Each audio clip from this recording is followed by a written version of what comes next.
Heidi ho. How's it going? Do I sound good? Great. Yep, you sound good. I sound good. Yeah, you sound great. Awesome. Cool. So, since today's just a 1 hour show, I guess we can hop right into it.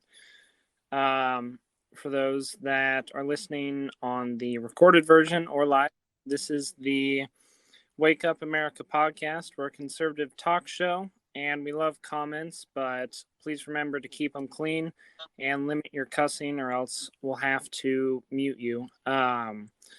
And I guess an additional thing is trying to keep on topic.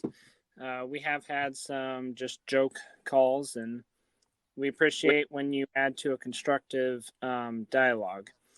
So, our topic for today is about self-responsibility. And the self-responsibility is kind of what you would think. The definition of self-responsibility, if I look it up real quick, is the status of morally deserving praise, blame, reward, or punishment for an act of omission. Dodging the bullet, kind of. Huh? It's like deflecting the bullet. Yeah, being responsible is basically taking responsibility for various things that are in your control. So, self-responsibility is controlling your actions, your thoughts, your feelings, what you say and do. In our country, the United States of America was founded for a people that are supposed to be self-responsible.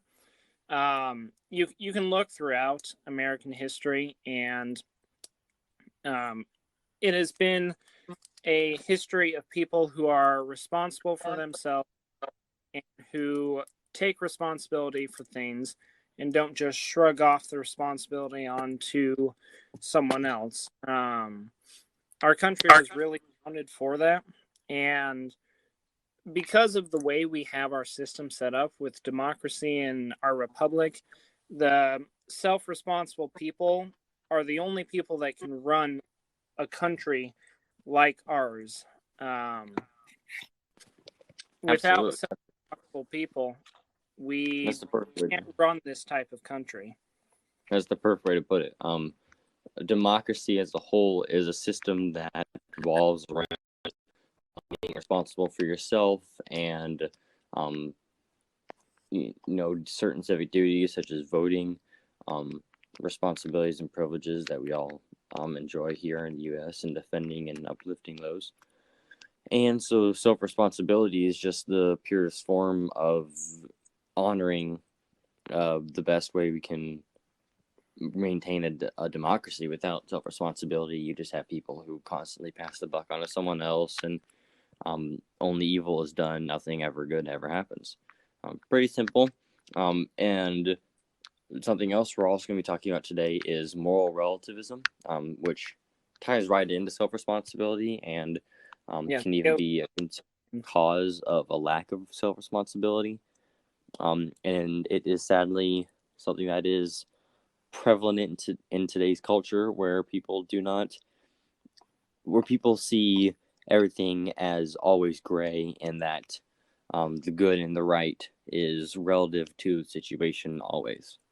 Right. And when you set the standard that morality and responsibility is is not universal, but rather it's different for every person, then all of a sudden you get a society where you can look at anything. The left today really shuns self-responsibility, and it shuns a ultimate moral compass. The left looks at things and it says, if it's good for you, then do it, without concern for the real reality and the real morals that should guide everyone.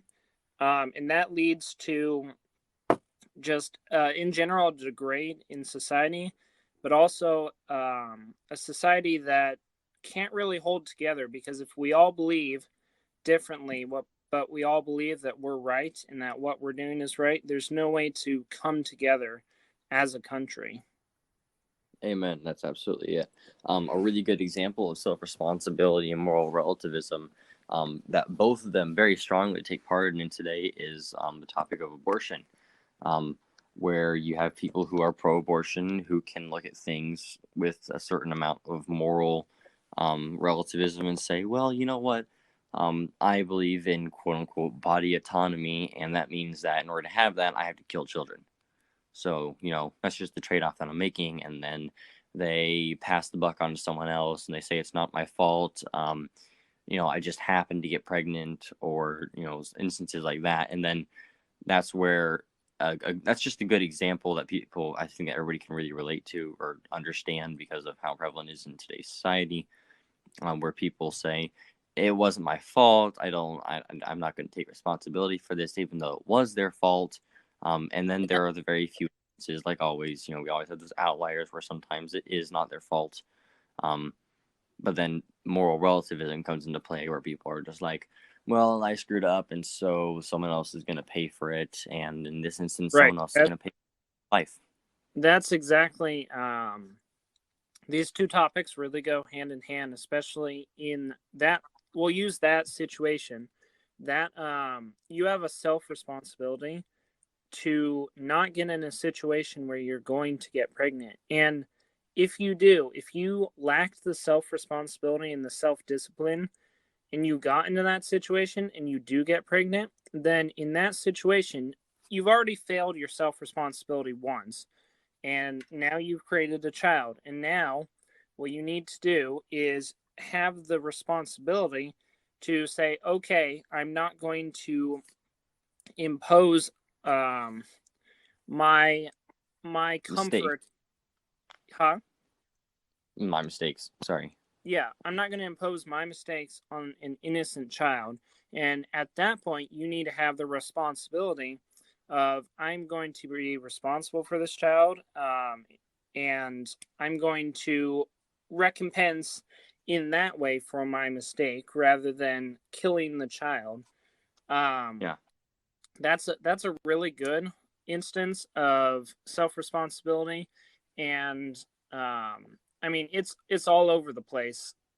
Jocko Willink, I don't know if you know about him, Colson. No, I don't recognize the name.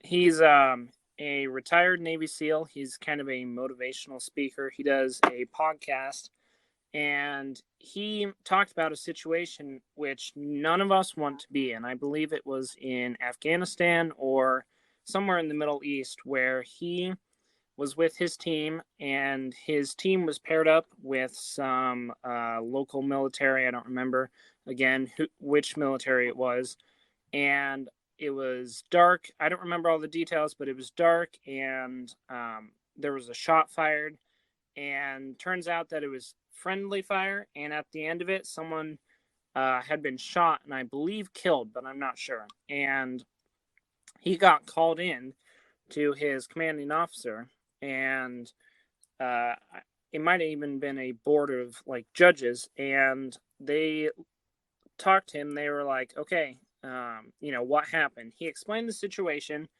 and he made the tough decision to be responsible and say, this is my fault, this is my responsibility. And instead of punishing him, right, someone had been shot, but instead of punishing him and saying, you're demoted or you're discharged or whatever, they said, okay, you're going to keep your post. And I think he actually got moved up because he was willing to take that responsibility. So self responsibility comes in many forms, and a lot of the time, that responsibility will help. It will always help you if you are responsible for yourself and for the things you can control. Then you're going to make life a lot easier for you and everyone around you. Absolutely. That's very good, Spencer. Yeah, I totally agree. You have our first message of the day, so go ahead and listen to that. How's it going, guys? What's you been up to today? What you been talking about? I'm watching Titans on Netflix, season 1, episode 10. Yeah, a little relevant right there at the end. But today we're talking about self-responsibility and moral relativism, how it pertains especially to some of the left side of our democracy, and how it is essential to maintain the democracy of this great country. Yeah, and how the left has really took self-responsibility and thrown it out the window, especially with that moral relativism. The left has said everything in terms of morals and what you believe is relative. It's whatever you want. And either intentionally or unintentionally, going along with that, you lose that self responsibility because you are not responsible for a universal law. You're just responsible for what you believe. And so if I decide that I'm not responsible for, a pregnancy, then I can have an abortion and be completely fine. And so we lose that self responsibility with that lack of a defined moral for everyone. Yeah, and there's more instances than just that. I mean, for instances of crime, you have instances where people plead, not guilty, or they'll say, I was just in the wrong place at the wrong time. Or here's a good example. Me and Spencer are both very strong Second Amendment supporters, but we do also acknowledge that there is not everyone in the country who is of the correct intelligence to wield a firearm. So they should have this self-responsibility to educate themselves before picking up a weapon that could hurt themselves or someone else. And there are a lot of people in our country who either do not get education or do not, take a little bit of time to make themselves responsible around others. They jump right in, and sometimes bad situations happen. You have some stuff like accidental discharges in public that can kill or maim themselves, a person or another person. And then they're like, it wasn't my fault. I didn't pull the trigger. It just happened. And well, you were the one who bought a weapon and you didn't know how to use it. That's so. It's like driving a car, and stealing a car from someone or taking one from your parents, and driving it 100 miles down the interstate and ramming doing a head-on collision into another car, and then saying, well, he swerved into me, when actually you were the one who swerved. If you don't know what you're doing, then you should have the responsibility to make sure that you do. Yeah, and that's just the gun example is a really good one. There's a gun YouTube channel that I watch, and one of his common phrases that the guy says is that if you are concealed carrying or if you're open carrying, you have a greater responsibility and a greater power than people. And you have that responsibility because you have that power. And you, the Spider-Man quote, with great power comes great responsibility. The more you know and the more you have the ability to change things around you, the more responsibility that you have, and the more of a moral compass you need to have. And you need to know what your morals are in order to perform at a level that will comply with your morals and comply with morality in general. Yeah. And if you want to diverge a little bit real quick and just focus on moral relativism, another great example of that, that I just heard in a small speech by someone that I respect greatly. There was where he pointed out that moral relativism takes place in COVID, where we had instances where businesses such as bars or whatnot were being declared essential businesses, but you had our First Amendment right to the freedom of speech and the freedom of religion was restricted by not being able to gather and worship. And that was a good thing where they just said, you guys are just going to have to deal with it. That was another instance of moral relativism where they were just like, you had those in the government who were just like, well, this is just a situation you find yourselves in. You're going to have to deal with it. Yeah, and those people, it was their fault, they chose to do that, or those who in COVID we had in the beginning we had some of those COVID parties, that weird stuff that was going on, where individuals who were infected would party with other people to give it to them. Admittedly, that was just straight up dumb because they knew it was dumb and so they were doing it. But it's just another thing where they're like, you know what, whatever. Right, and the shutdown, the lockdown is the people that were in power and were able to do that are the people that should have had the responsibility to look and say, okay, I'm going to be responsible for what things get shut down, whether that's a church, a mosque, or if it's a bar. And a lot of them said, well, I'm going to do this. I'm going to do certain actions, but I'm not going to take responsibility for them. Like Governor Cuomo is a really great example of that, a terribly great example. He sent old nursing home people who had COVID back into nursing homes. We know this for a fact. And he sent them back knowing that it would cause a lot of damage and harm and kill a lot of people. And he didn't take responsibility for that. He covered it up. Now it's coming out. We don't even have the full numbers right now, but it's coming out that a lot of people died because of that. And if you watch his comments on it, he basically says, well, it was all these other people's fault. He doesn't take responsibility for his actions. Absolutely, that's a great example. Moral relativism and self-responsibility, we keep saying these two terms, and it's easier just to say one, but you really need to say both to clarify the importance of each one individually and the cause and effect that they have on each other. You can't have self-responsibility without having strict morals and the ability to distinguish between right and wrong. And when you pertain more to the side of moral relativism, where you just say everything is gray and it's all should be judged on a case-by-case basis, well, then you might as well not even have laws, because you're just saying that everything should be individually judged for everybody's individual circumstances, right? So that, I guess it was maybe a little extreme to say there shouldn't be any laws, if you only have moral relativism. But moral relativism is something that has an overwhelmingly negative result. You'd have people who are just like, I don't think that what they did was good here, or what they did was there, but I don't really care because it's not important. A good example of that, we can go back to abortion, where people say, I believe in, like we said already, I believe in body autonomy, so I'm just going to say that even though it was my fault and they don't take responsibility for it, they may have gotten on a situation that got them an individual pregnant, then she were to say, I believe in body autonomy and I don't want a kid, so I'm just going to murder an innocent child.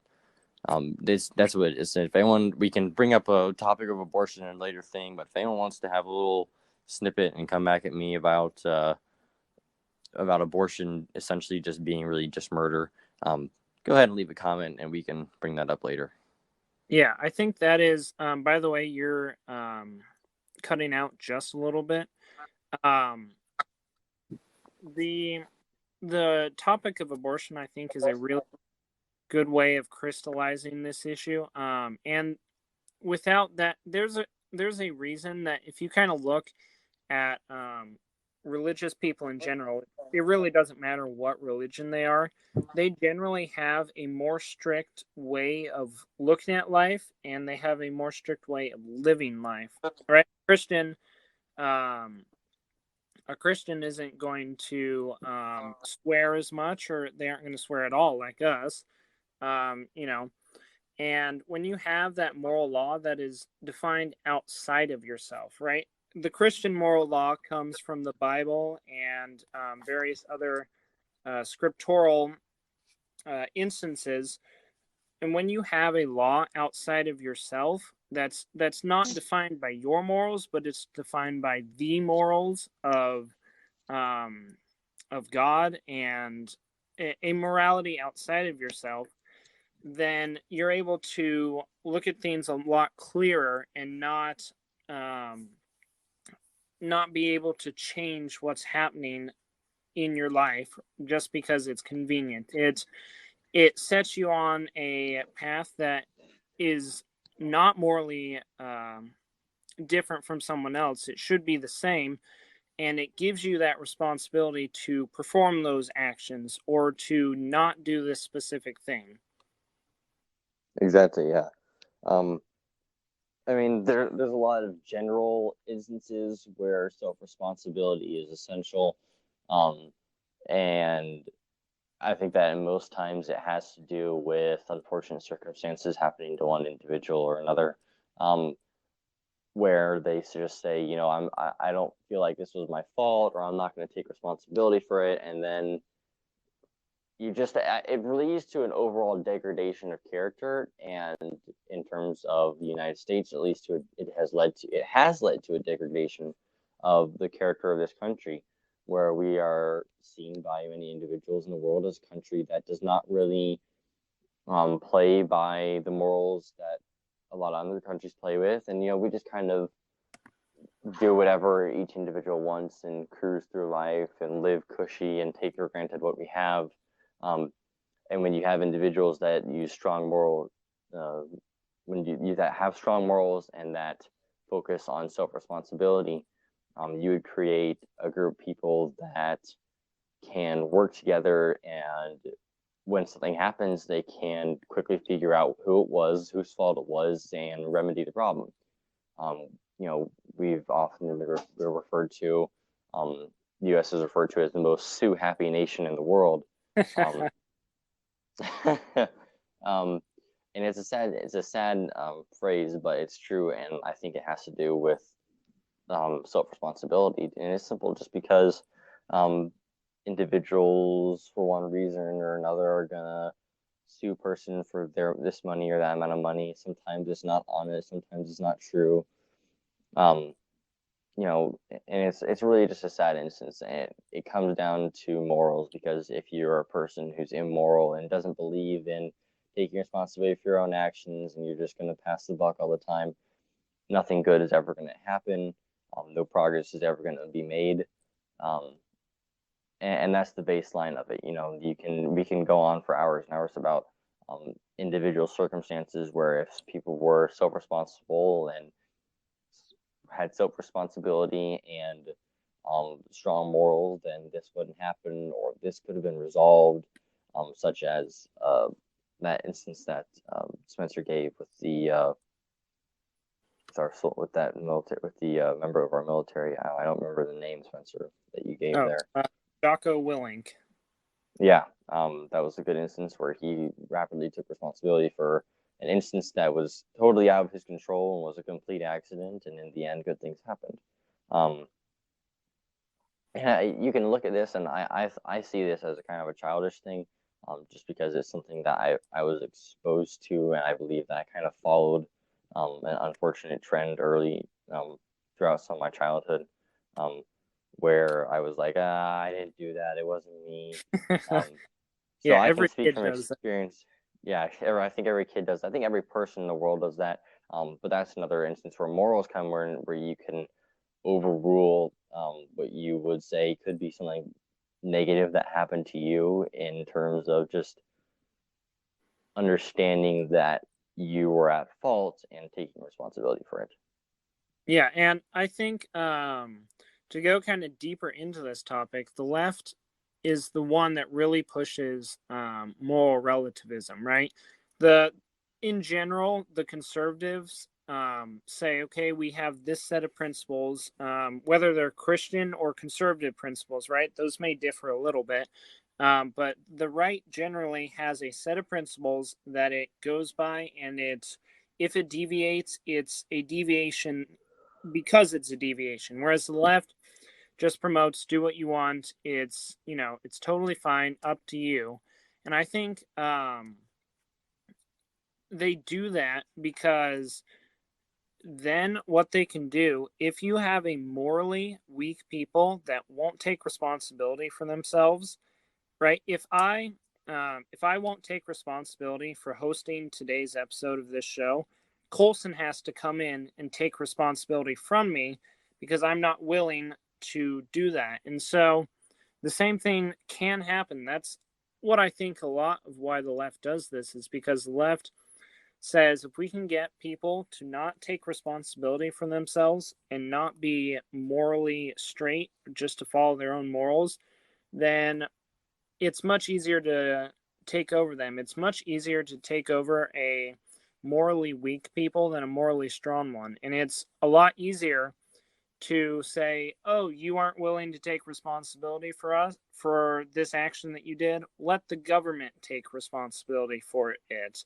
And then thereby the left is able to gain more power in everything because they take that responsibility on, which is also that power, going back to that Spider-Man quote. Yeah. There in terms of good instances, in terms of pop culture, there's a phrase that kind of embodies a lot of individuals who follow pop culture and a good portion of the left, and that is YOLO, which for those that don't know what the abbreviation means, it means you only live once, and to me, it's a justification of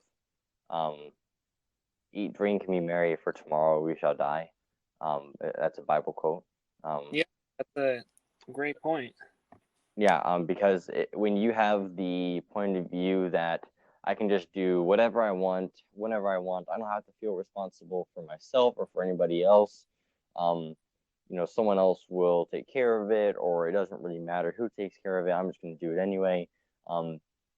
You get instances where people just commit, for instance, you get people who say, eat, drink, YOLO, eat, drink, and be merry.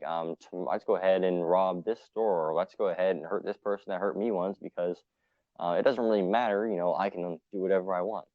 And that's that right there, that one phrase, I can do whatever I want. That's something that universally is recognized, I think, across every culture in the entire world throughout all of history as not true.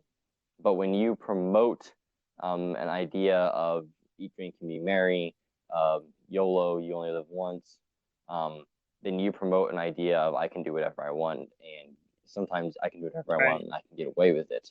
And that can tie into things like a debate about our justice system and about punishment, how people are handled when they commit crimes.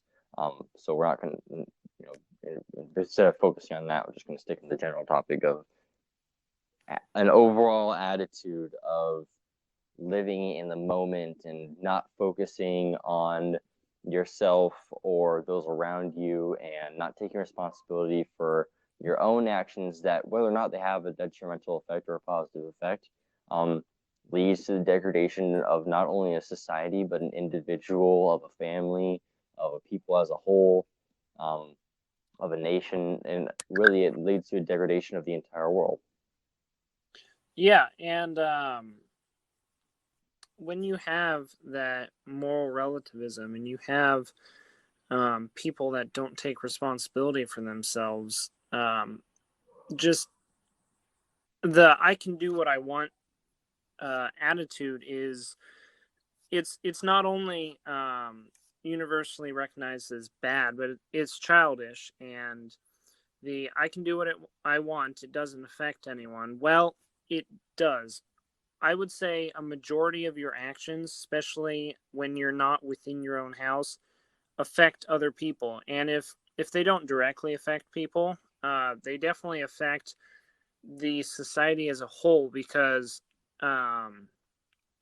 it doesn't matter if it doesn't matter to Joe down the street if someone gets an abortion, but that abortion is killing a child. And even if it wasn't, even if you argue that that's not a person, it's not directly affecting a person, then that choice of that woman to get an abortion is still affecting the moral fabric of society, because she's saying, okay, I think this is fine. And she's shifting the morality of our society. If you total up everyone's morality, right, we'll say it's right in the middle. she's shifting it a little bit farther to that left side where she says it's fine. And so, if she says, oh, well, I got an abortion and I'm fine, then maybe there's someone else who will get an abortion and think that they're fine as well. And it's a creeping, it's a crawl to from one point to another. And by small and simple things are great things come to pass, that's eventually going to lead to a point where we look at things and we say, how on earth did we get here? Yeah, exactly. That's a great Spencer right there. The on the blank. I'm trying to think, the instances in history where you can think, okay, for instance, just think about any time where you can think in your past or the history of the world where a lack of responsibility has led to a positive effect. And you can reflect how everything where people pass the buck, for instance, you have corrupt leaders, monarchs and stuff like that, where they just do whatever they want, live a cush life, do whatever the heck they feel like. And their entire country usually is the people that pay for that, at their cost. Right. In the modern day world, there's a lot of different instances, but I think that abortion is probably one of the strongest instances. And people can say, oh, that's only one topic, but that's actually several different topics. If you ask me, that's a topic of abortion itself. That's a topic of self-responsibility. That can be a topic of when human life starts. That can be the topic of what is murder. Yeah, all kinds of different things. So I think abortion, which is really just the best, and a really, really probably one of the furthest instances of where our American society has degraded, and it's sad that it's degraded to this point. There's Absolutely. even the Warner Brothers, who owns HBO, so I guess just HBO, came out with a movie, or maybe coming out with a movie, that is called Unpregnant, is what I believe the title is, and it is the journey of a young woman to, she goes around, I believe it's California, and visits different people, and pretty much just goes on this journey of trying to get an abortion. If you ask me, that movie should be classified under like Silence of the Lambs kind of horror show. That's just appalling in nature. The fact that they present it as a fun, quirky movie makes it even more horrifying. They present this horrible act, and right at the end of the movie, as is their goal, she gets an abortion, she murders her child, and they walk into the sunset, and they are laughing. Oh, do you want to go get, burgers and fries? And they just act like it is nothing. It's no moral great anything, whether a sin or a triumph as they see it. They don't present it as anything other than, oh, it's just like getting a shot. Or it's the fact that they present it as and they're trying to make it normal and acceptable and just this fun quirky thing that you can do whenever you want is truly horrifying. Yes, that's why it's the best instance of moral relativism. There are even individuals who believe on the topic of abortion. They believe so strongly that they believe that a shot is really just all that this is. It's no big deal, because they believe that these children that they have created are literal parasites. That's some people actually believe that. If you ask me, that is like, I don't even have the words to describe how appalling that is to me, how abhorrent of a way of thinking that is. And it's the best instance I can think of moral relativism, where people just say, this, where you have a lot of individuals, you can go here. A lot of individuals on the left believe in pro-abortion, or as they like to call it, because they don't like to call it pro-death, they like to call it pro-choice. Right. If you ask me, is because you have the Down. pro-lifers, you should have the pro-deathers. It's basically what it is, but they call it pro-choice because they don't want to accidentally portray themselves in the negative view. That's just,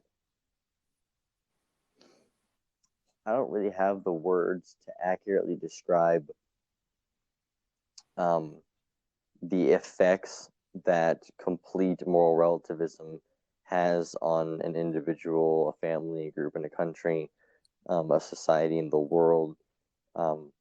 When you have individuals who can look at anything they want, whether in a good or bad light, and they don't run by any universal constant, such as having faith and believing in God and living off of that constant in their lives, when they just look at everything through the eye of relativism and judge everything however they see fit, without solid morals, then you get instances like the passing of Roe v. Wade, which led to crime against humanity in the form of abortion, which is murder. And that's just a justification where people have said, I feel like it's not my fault, which is a lack of self-responsibility, except for the small instances, there are few where it is not their fault.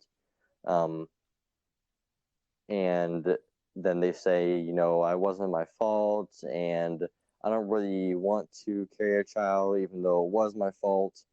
But they believe it wasn't their fault, and so they get an abortion. And they murder an innocent child. That's really just how it is.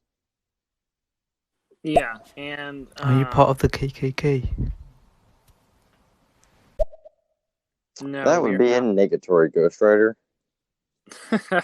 Yeah, nope, no, definitely not.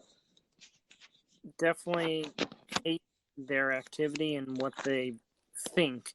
Right, that's another thing to think about, is you can have set morals, but if they're not good morals, then one, you're doing something wrong, and two, that really needs to be addressed. Because if you're in a situation like that where whether you're part of the KKK or a gang, or going back to your favorite Coulson, the Nazis, and Gina Carano, what the Nazis did is they shifted the moral compass of Germany, and they said, right at the beginning of before World War II even happened, yeah,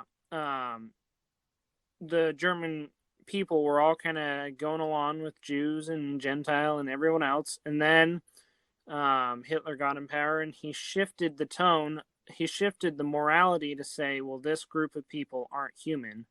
And as soon as he did that, then people started treating them as subhuman, because why would you treat them as human if you've been told that they aren't human? And that's actually a perfect analogy for abortion as well. As soon as you treat someone who is human as non-human, then you don't have to give them the rights that you extend to every other human. Exactly, and I find it. I find another instance of self-responsibility to be lacking is where you have individuals who support things like BLM, and I believe BLM as an organization is bad. Not because Black Lives Do Matter, but BLM as an organization is horrible. And you have individuals who support Black Lives Matter, where they go out and they've done riots or they've done peaceful protests, and they've said Black Lives Matter, Black Lives Matter. But then you also have many of those same individuals who are on the left, and they turn right back around and they say pro-choice, which is AKA pro-death. That's the best. That's a really good example of moral relativism, where people can say, I believe, because they see, as we all do, and unless you're some really horrible racist person, Black people are people. They are human, and they have the same rights that every other person in this world should have. And when people go to those same people turn around and they face the challenge of an abortion and the challenge of having a child in their lives, and they don't believe that they are responsible for that child, and then they change their morals, or they didn't have any good morals to start with, and they dehumanize that child, then they can sleep with themselves at night because they have convinced themselves that what they just killed was no longer a person, or it was never a person to start with, rather. And it's back to what Spencer said about the Nazis. I personally, I'm not going to say enjoy because that's wrong, but I like making analogies to World War II and the Holocaust, and especially the Nazis, because I think everybody has studied that. So it's a universal analogy that everybody can understand. And I think we'll all generally agree that the Holocaust was one of the darkest points in human history. That was an absolute, something that obviously we would love to never think about again, but we do have to think about it. We have to keep it in our minds so we know not to repeat it. And what Spencer made was a great point. That Hitler placed moral relativism in the minds of the German public, and worked to dehumanize the Jews. And then he was able to remove the self-responsibility of those people by, further dehumanizing them to the point that there was neighbor-on-neighbor violence, where people would actually find and attack and hurt their Jewish neighbors. That's a great example. When you have instances, and it's obviously proven right here, and in other instances in our history where people strongly believe or are subject themselves to a lack of self-responsibility and strong moral relativism, then you end up with situations where they can do whatever they want without any thought to the consequences, because they can easily convince themselves that what they were doing is right. For instance, like you wouldn't have a Christian who has lived as Christian all their life and has clear morals defined by the Bible and defined by God. You wouldn't have them going out and doing things like Satan worship, right? You wouldn't have, that's like, first off, Satan worship is like wrong and it's weird. But you wouldn't have them doing that because they have strong morals placed in the belief of God, the belief of good and truth, and the prevalence of good over evil.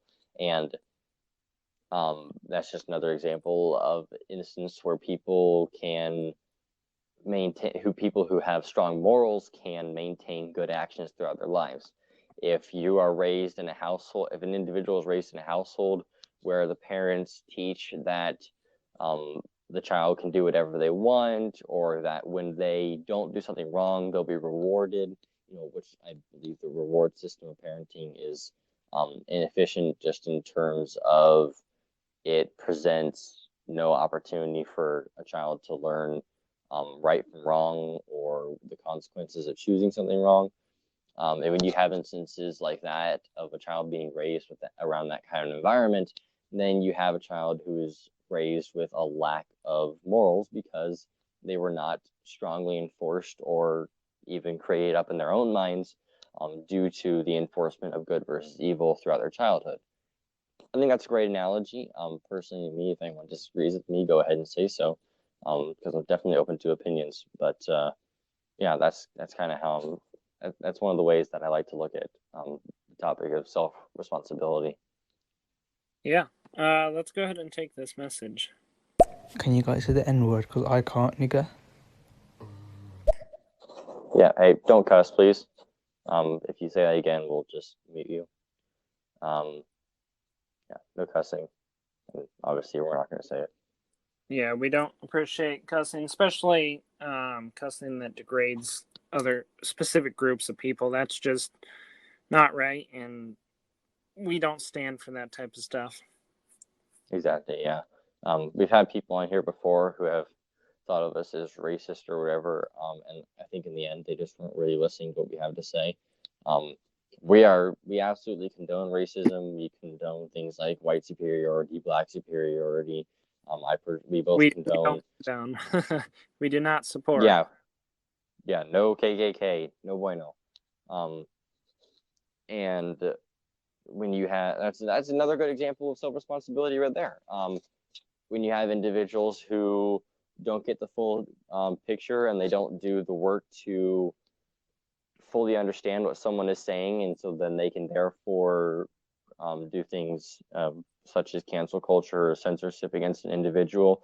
And if it were to come back to bite them, they can just say, I didn't know, or I was just told to do it by somebody else. You were an individual did something, and they should take responsibility for the actions that they did and the ensuing consequences of their actions. And in the modern day world, that's just something that, in all honesty, doesn't really exist in the majority of our population. Yeah, and or actually, I guess I can't say majority. That's something that doesn't exist in a the part. majority of the majority of the population that makes themselves really heard. Like with conservatives versus liberals, you have aka the right versus the left. You have a lot of the right, which is a majority of the nation, that is more focused on taking care of themselves and their families, and they aren't really interested in hearing some of the crap that a lot of liberals have to say. But then you have liberals who are screaming things like LGBTQ rights, which, if you ask me, LGBTQ just stands for A B C D E F G H I J K L M N O P. And it's about everything needs to be looked through this. Everything really here. This is really where it comes down to. Everything needs to be looked through the scope of good versus evil. What does society view as good versus what does society view as evil? And when people do things to alter the view of society one way or another, for instance, how some of our population, especially those who are really strong believers in pro-choice, have altered the view of society to view that a unborn child is less than human, and therefore they can remove some of the moral responsibility and self-responsibility, moral relativism, of individuals who get an abortion. Then they are exposing the country, they're exposing everybody to a degradation of the values of good versus evil. If you ask me, my morals are very strictly defined. I believe pretty much every single word in the Constitution and the Bill of Rights, amendments to the Constitution. I believe in the Bible, and I believe in God, and my beliefs and morals are very clear, and I established them throughout my life, and I believe very strongly in them. I love the USA, and I love God, and I have clear morals that will help me, that will guide me throughout my life, so that I know what right and wrong is. But an issue that you have on the left is for one reason or another, maybe it was not their fault that they were raised in a environment where they were not taught good morals. But nonetheless, there still is a lack of morals and self-responsibility across the majority of the left in this country. And they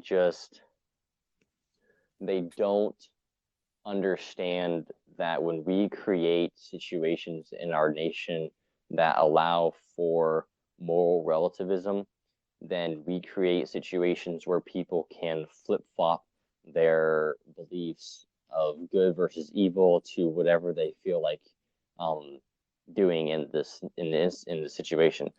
Back to that phrase YOLO. And when you when everyone looks at the same thing differently, when I look at the sky and I say that it's blue, but someone next to me says it's purple, and the person next to them says no, it's red, right? Two of those have blue in them, two of them have red in them. So maybe there's some middle ground in certain places, but if everyone looks at the same thing with different moral views, then they're going to get different results, and some of those results are just inherently going to be better or worse than the others. And if we don't have that overarching uh, moral compass and that overarching law and way of living life, if we just leave it up to the individual and we don't have a way of life defined by whatever you want it to be, whether that's the Bible, the Constitution, in the Bible for America especially are the things that really laid out how our society was going to function and what our society was going to promote and what our society was going to value. And when you take that away, when you don't have a single moral compass for everyone, or even a majority of people, then you're going to get a lot more conflict and a lot more anger because I'm doing something that someone else morally says isn't right, and they're doing something that I morally say isn't right. And I will say, thankfully, I think a majority of Americans in this country, conservatives, Republicans, and a lot of left Democrats, run off a pretty standard good moral compass, and that's on both sides, especially those Democrats on the left, who I think a lot of them have moral compasses where they believe in a certain set of values that are good values, but a lot of the time, those people on the left will just be tricked and slowly inched closer to what the political leaders on the left want. Sometimes without realizing it, and sometimes they just go along with it. I'm thankful that most Americans, I would say, have a good moral compass, but it's because of those few that the rest of us are having to suffer with the moral relativism of various things, whether that's abortion, like we were talking about, or you can be a boy, you can be a girl. All these things come down to a small group who has been able to conjure up enough support and push to push people into believing it, whether at the very beginning they would have believed that or not. At this point, they've just gone along with it enough to believe it anyways. Exactly, yeah. As we're getting down into our final 10 minutes here, I just want to really quickly mention that, when we say clear moral values and we talk about the Bible, the Constitution, we're not saying that we want everybody in this nation to be Christian. But I'm saying, because one thing that I love, something that I love about this country is I love how diverse we are. I love how we have people from all corners of the globe, from all walks of life, from all different sets of beliefs, who have the ability to freely exercise their religion and their beliefs. But what I view as negative to this country is when there are, especially I view the attitude of atheism as negative, because I believe that you're removing yourself, an individual, from the ability to have their morals partly guided by the morality of God. But I'm not going to say every atheist in the nation is bad, but when you have an attitude of removing things from your life that set forth certain morals, for instance, you have like AOC on Capitol Hill, where she's saying that trying to propose ideas of getting rid of the Constitution, how it's no longer relevant. What she's essentially doing is she's trying to remove self-responsibility and creating moral relativism, where she can remove our society's number one guiding set of morals and expose everybody to whatever she feels, or whoever the creators of whatever would be a replacement for the Constitution. She can expose everybody to this new set of morals. And I believe the Constitution is absolutely relevant for today. I believe the Bible is relevant for today. I believe every amendment, First and Second Amendment especially, are relevant today. I believe that constantly evaluating things as relevant to today. Do we really need this? Do I really believe in this in terms of from looking through the eye of a gray world instead of a black and white world.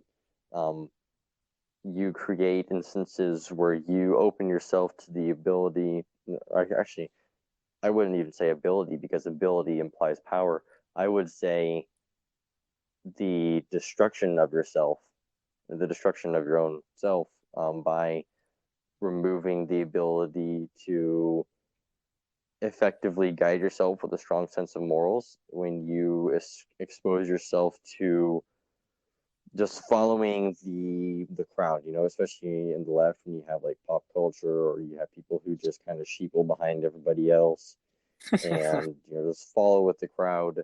When you do that, then you expose yourself to another set of morals, which are removed from the society's guiding set of morals. You expose yourself to whoever the leader of the crowd is, and that was something that you were seeing throughout last year during the BLM riots, when you were seeing people who would routinely expose themselves to whatever was going on in the crowd, and they just kind of went with it. You had individuals afterwards who were like trying to understand what they had just did, and they would apologize and they were sorry. You had those who were very, very strong in their beliefs, who were obviously the ones leading the crowd, who were full of hate, full of anger. They obviously didn't have a respect for life and property, for the pursuit of happiness, because they were actively working to destroy other people's pursuit of happiness, life, liberty, whatever it may be. So self-responsibility is something that universally applies to everybody's lives, because when you remove the ability to judge yourself effectively and to take responsibility for your own actions, then you remove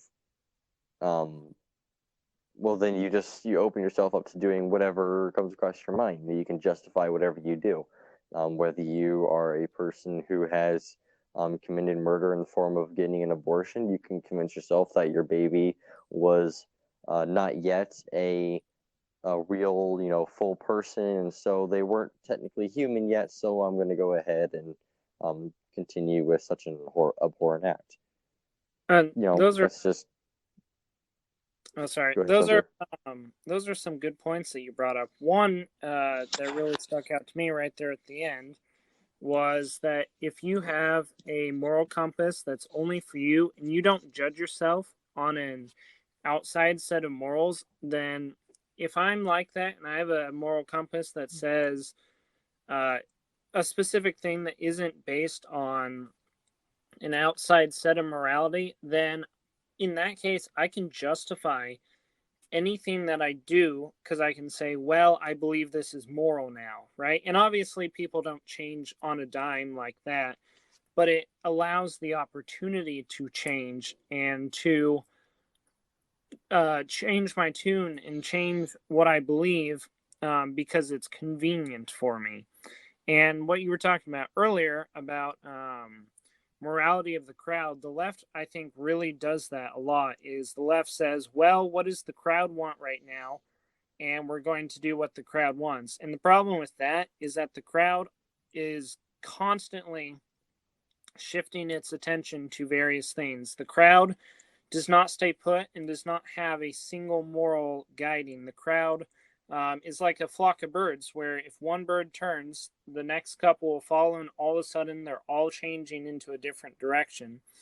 And you saw that very clearly with the Gina Carano thing, where someone said fire her, and then it just ramped up until it got to Disney, and Disney said we'll go with the crowd. And then just a little bit afterwards, there was a hashtag. I don't remember what it was, but it was the opposite of fire. It was like, save Gina Carano or whatever. And that was over the course of a couple hours that the opinion shifted so drastically.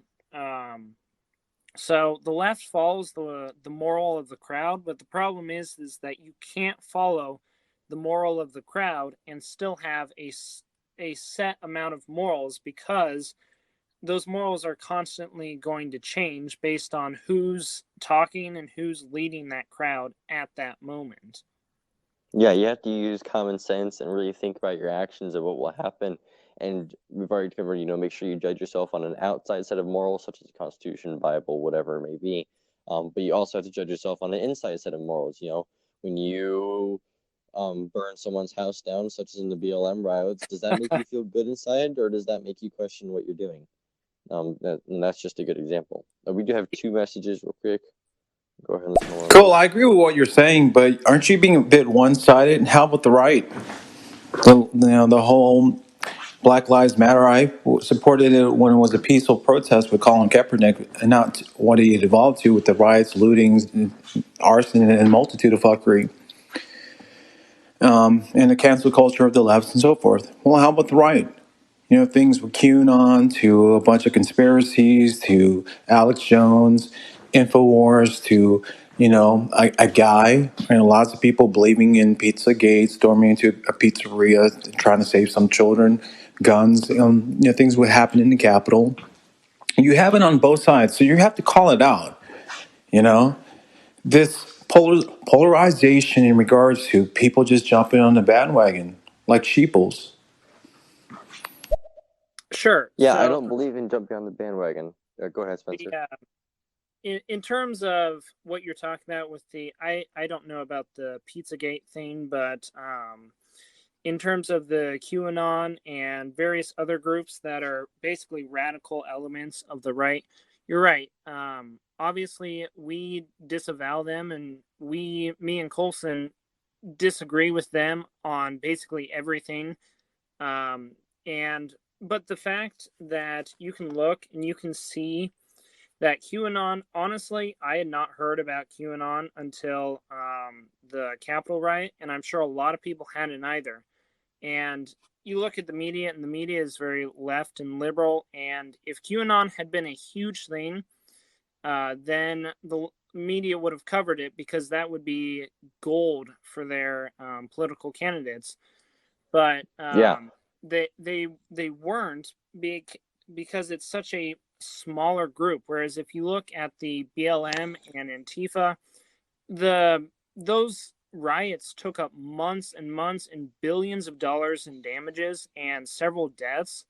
And the media, who maybe didn't support the rioting part, but um, it was still of the same political ideology, they had to cover it because it was happening so much. And I agree that both parties have radical elements in them that we need to call out, but the radical part of the Democrats is much more apparent and much more open and out there, and much larger, I would say, in terms of its Yeah. scope and the number of politicians who openly support it.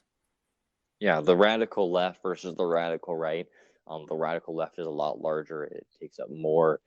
It's more. It has more cancel culture. They do more censorship. It's a larger group of people and a larger scope than what the radical right is. The radical right is very small, and a lot of the right even calls out some of those individuals. You have 2 more messages real quick. Try to get through Here's here. the thing with abortion. I support pro-life to a degree, and there's no buts ifs about it. You're ending life. You're killing when you abort. Okay, but sometimes it's necessary to save a woman and so forth. I mean, if you're going to advocate being against abortion and you're about pro-life, then why do you support war? Why do you support guns? Guns is a tool, just like for killing. Same thing with abortion, is a method to kill. You're pro-guns, pro-war, but yet you're not pro-abortion. There's a contradiction. You're for giving the American people the right to have guns and so forth, but not to abort. So Okay. I'm glad you So real brought that quick. up. Just to respond to that real quick, because we do have to get going. I'm glad that you're anti-abortion, and you can go back to our last episode on the Second Amendment to see what we believe about guns and kind of our thoughts on that. In terms of what was the first thing he talked about? He was talking about crap. I forgot to. Okay. I was really focusing on the guns at the end. Yeah, we're gun guys, as you can tell. But we, in general, don't. I personally don't really support going out and having wars all over the place. I think that's a terrible waste of money and lives. But Colson can give you his thoughts on that. Yeah. So what I said, you make a good point there. But besides getting into things like collateral damage, which in terms of American wars, with the exception of Hiroshima and Nagasaki in World War II, American wars take up a very small casualty rate. Crap, I'm forgetting the term for that. But abortion is plain and strict the murder of innocent life. So I say, Spencer's covered, just go back to our last episode. You can listen to our opinions on pro-gun, because we don't believe in pro-gun for the use of just straight up death. We believe in pro-gun for the use of protecting ourselves. So that's pretty simple. And in terms of abortion, in terms of saving the mother, I believe I look at that from that's what it was. I look at that from a religious standpoint, and I believe that is a choice of the woman to make between her and God. If the woman is non-religious, then I believe that is her choice to fully examine the morality of the choice and the weight of what she's about to do, and if she were to do it, and to decide the consequences, maybe with her friends, loved ones, etc. That's something that I don't have an opinion on, but that's also something it's a very small instance that people bring up to use to defend abortion sometimes. And thank you for saying that you are very much so pro-life. But for the people that are anti-life, they're pro-choice. They are, they're pretty much they use that as an excuse to justify abortion, because it's used to save women when they are going to die, but that honestly is a very small set of circumstances. We do have 3 more messages. We'll try to get through here real quick before we end today. Let me add my thoughts. Oops. The BLM protests are not turning into riots. The only rioting is happening by police killing those protesters. The strongest word is protesters. So, going back to the abortion real quick, my basic belief is that, one, that people do use that. They use the exception to prove the rule. They say, well, if a woman's going to die, then we need abortions available. Okay, but that is a very small percentage of abortions. And my basic philosophy in that is that if the woman and the child are both going to die from this, then I think it is okay. It's still sad, but it's okay in that situation to perform an abortion if neither of them are going to make it anyways.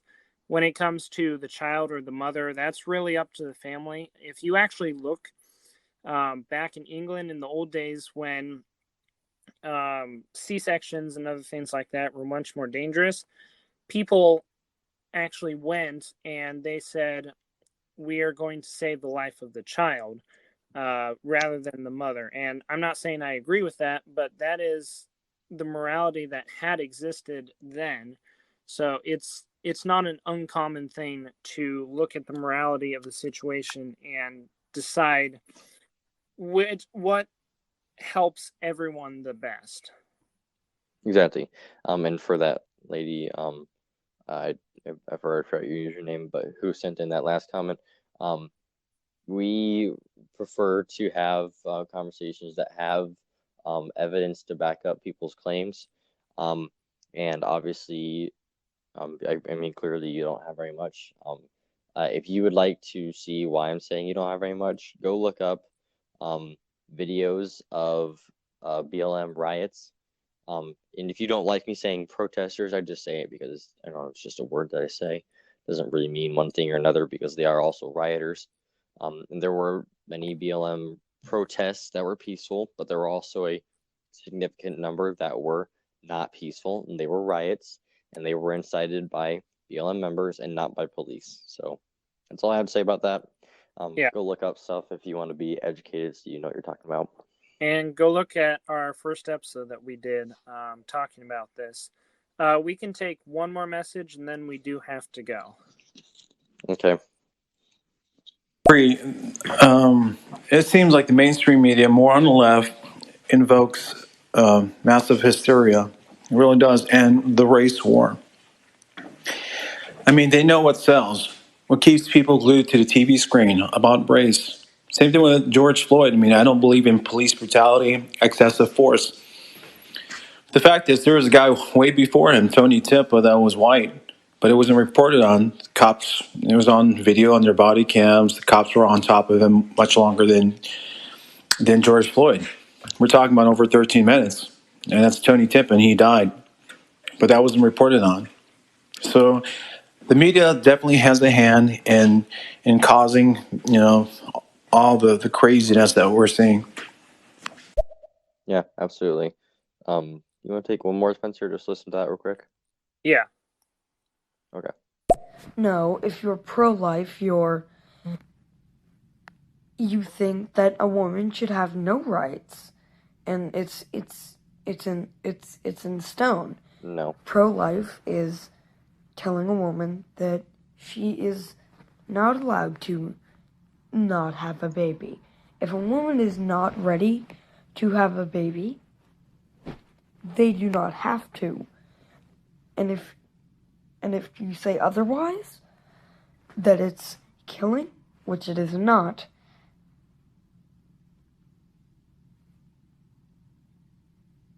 the fuck? So thanks for keeping your tone down. I appreciate that. A lot of people come on and just try to scream.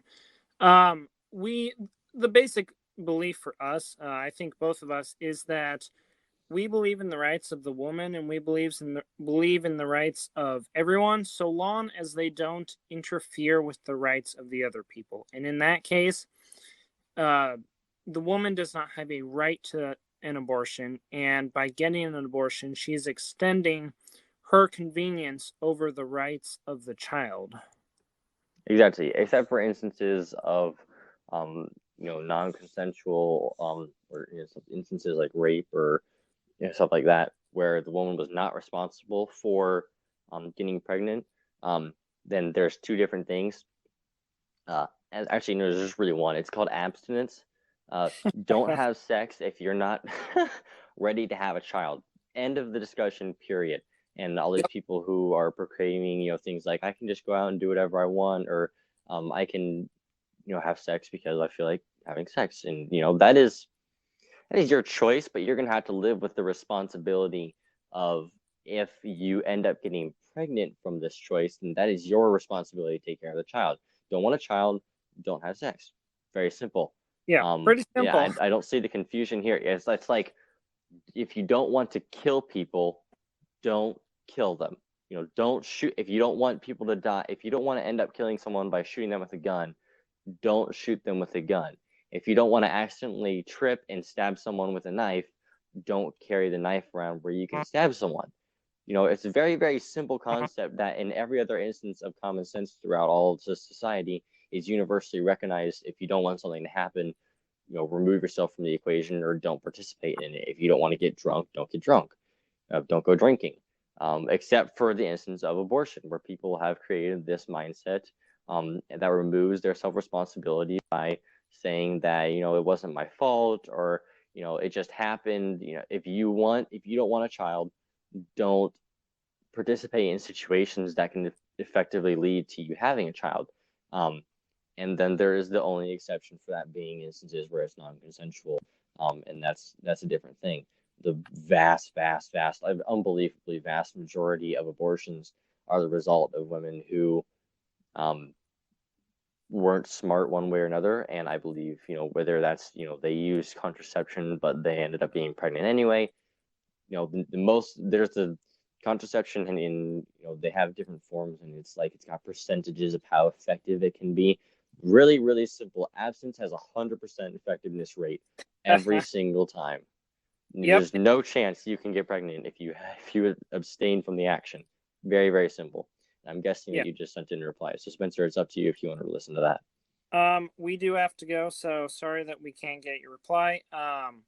But I do think that that's a really excellent point to end on, and it wraps right around to our main topic of self-responsibility. Your self-responsibility, all those things you just listed, Colson, you have the responsibility to not do those things, and therefore, because you didn't do them, you don't have to suffer the consequences of them.